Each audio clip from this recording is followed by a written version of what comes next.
Hello dear students, today we will see positioning in CSS, that is to manipulate the location of an element in CSS. But before that, we will quickly revise what we have seen in our last lecture, that is types of selectors. We have seen 5 types of selectors. Element selector, which is a normal selector we normally use while defining CSS. ID selector with the symbol hash, which is unique selector in each HTML program. Then class selector with period symbol, which can have multiple locations in the program. Then group selectors, that means grouping of the element, and you can give the same effect to all those elements which are there in the group. And lastly, universal selector, that is using special symbol, special character, you can apply the same style in entire program.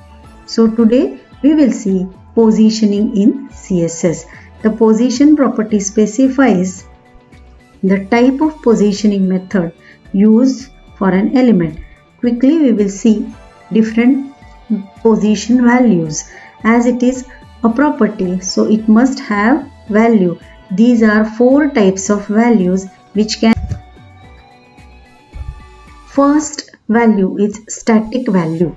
It is default position of any HTML document and it is not affected by the top, bottom, left and right properties. Now you can see here example. This style section, static element or static, you can say it is class, is defined with position a property and static as a value, and here I have called that same value or class with the value as static, and the entire effect mentioned over here is being applied to this statement. You can see here in the output. So this is how it works, where you want to locate that element. Second is relative position. It is position relative to its normal position. Top, bottom, left, right properties can be set for correct positioning. Now quickly we will see example. Now here also I have given one example with style tag, that position property with relative value, then left 30 pixel and border. Now this entire block tells us that wherever I am going to call this class, the same style will be applied, right? But with relative position, I can shift the element to the 30 pixels margin from left. Here you can see that the element is shifted from 30 pixel size from the browser window. This rel class I have called here, and for this p tag and h2 tag I have not given any class. Here for this p class I have given rel as a value. This statement is here with solid border and left 30 pixel margin. Okay. Now third value is fixed, that is it always stays in same place even if the page is scrolled, and the top, bottom, left, right properties can be set for the correct positioning. Now see the example here. Class is defined with the name fx and position fixed, bottom 0, right 0 and border solid. Now bottom 0, right 0 is given. Now we will see the output, then you will understand how it works.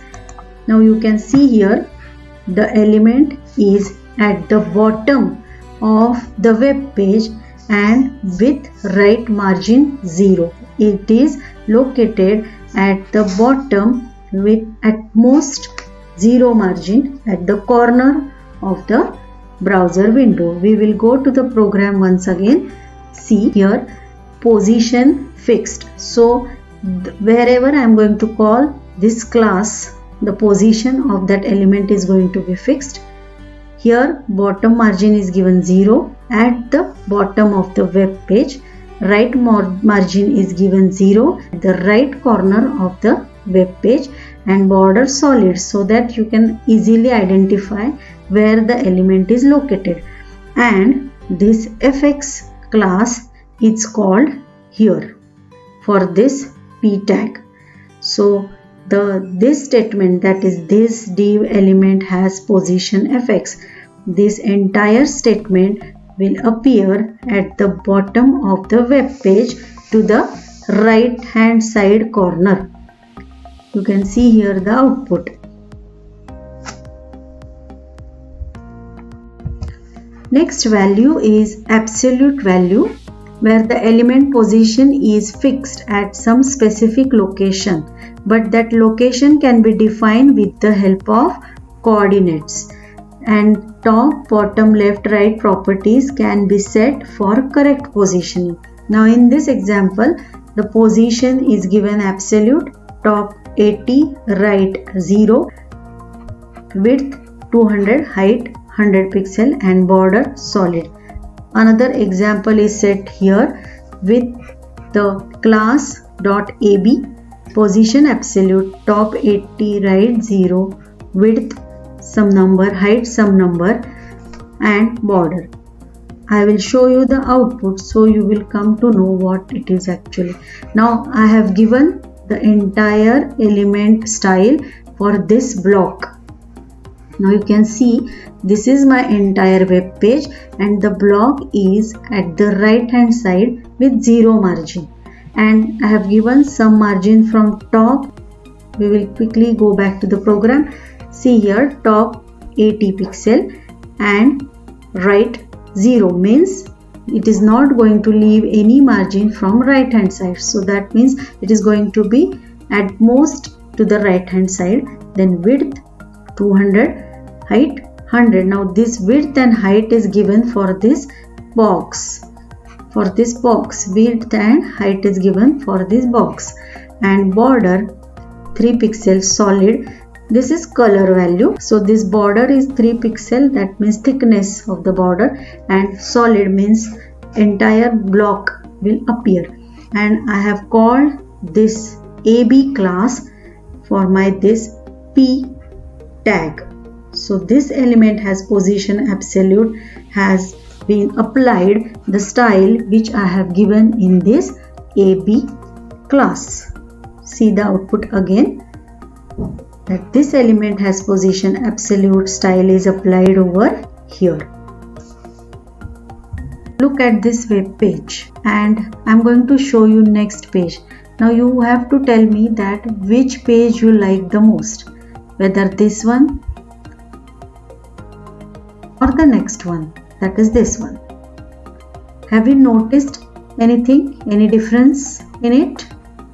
I will show you again. See, this is my first example. Observed? And this is next. I will show you one more example. See this. And now look at the image or look at the website again. This is first one and this is second one. Yes, you observed it rightly. On this page, the alignment of image is at center position, and then after that the text is there. And next page, the alignment is next to the image, that is in floating format. That means this image is here, and beside the image explanation is there, or about this person is given. So while reading, which one is better, this one or this one? Obviously this one, because here I can see the image and at the same time I can read the content. But here the image is at the upper side and the content is at the lower side. So this is better to read or to view. And this is general practice while designing a web page, that you have to give text or image side to side. so that it is easier for the user to read. And on the next page also the same thing is defined. That means the picture of the doggy is here, and maybe about the doggy, content about the doggy is here, and again another picture is here and the content is here. So this is called as floating. This is our next subtopic, that is float property in CSS, which is used to define flow of the content. So we will see values for this float property. There are three values: left, right and none. Left, this keeps the element float on the left side of the container. Right obviously keeps the element container to the right side. None means it is default, that is it shows the element as it is. See this example here. Two styles are defined for float left and for float right. Background color is given different, that is pink and gold. That means right, for float right gold color is given, and for float left pink color is given. Now this same style will be applied where it is being called. Now by now you must be understood this is class, and I am going to call this class under one element or under any tag. Here I have called this class under this h2 element or h2 tag. Class is equal to float left, and for h2 again class is equal to float right. So these two statements will get affected and will get float on my page. Let's see the output. Now here you can see that these two statements are floating. Let's go back to the program. That is float, where to float, that is left side of the web page. Then font size is given something and background color is given. Again for this, float to right side with some font size and background color as gold. See here, the two statements are floating, one to the left side, this one, and one to the right side, that is this one with background color gold. So this is float with left and right values. Next part is display property in CSS. It specifies how the element is displayed, how the element should display on the web page. These are the values for display element: inline, block, block inline and none. Now inline means entire tag or any tag having this inline as a property, or any tag having class with this inline property will get appeared on one line or on same line. Block means the element will be displayed till at the end of the browser window, and block inline means the element will be displayed till the end of that particular element, and none means the element is not displayed. Now you might get confused with this theory, but I am sure if you see the next example everything will be cleared. See this. Now in this example I have mentioned 4 different tags: h1, h2, h3 and h4. Now I have not mentioned any class, any ID over here. I have just taken element selector. Do you remember element selector? Yes, that is the first selector we have learned. So here I have taken element selector. First is h1, then h2, h3 and h4. I have given different color to each element so that you can easily understand. Now here I have mentioned that display and value is given inline. Specifically I have given here background color as pink. So the h1 tag I have called here that this is inline value for display property, and it will come one after the other on same line. Means when I say h1 and this style, so wherever my h1 tag is there, the tag will come one after the other. Second is h2. For h2 I have mentioned display as block. So this should come in block, but the block will appear till the end of the web page. Suppose this is my entire web page, so the block, that is the color, this orange color, will display till the end of the browser, that is till here. Suppose this is my web page, then till here the block will be displayed. And next is inline block. Inline block means what? The block will be displayed till the end of the text, that is this is inline block value for display property. After this the block will be stopped, or the color extension will not be there till the end of the browser window. And lastly, that is display none, means whatever h4 I have given will not be displayed on the web page. This is none value for display property, means this h4 will be disappeared or will be removed from my web page. I will show you the output. Now according to this, h1 should come one after the other, that is this is inline and it will come, these two statements will come one after the other. Let's see.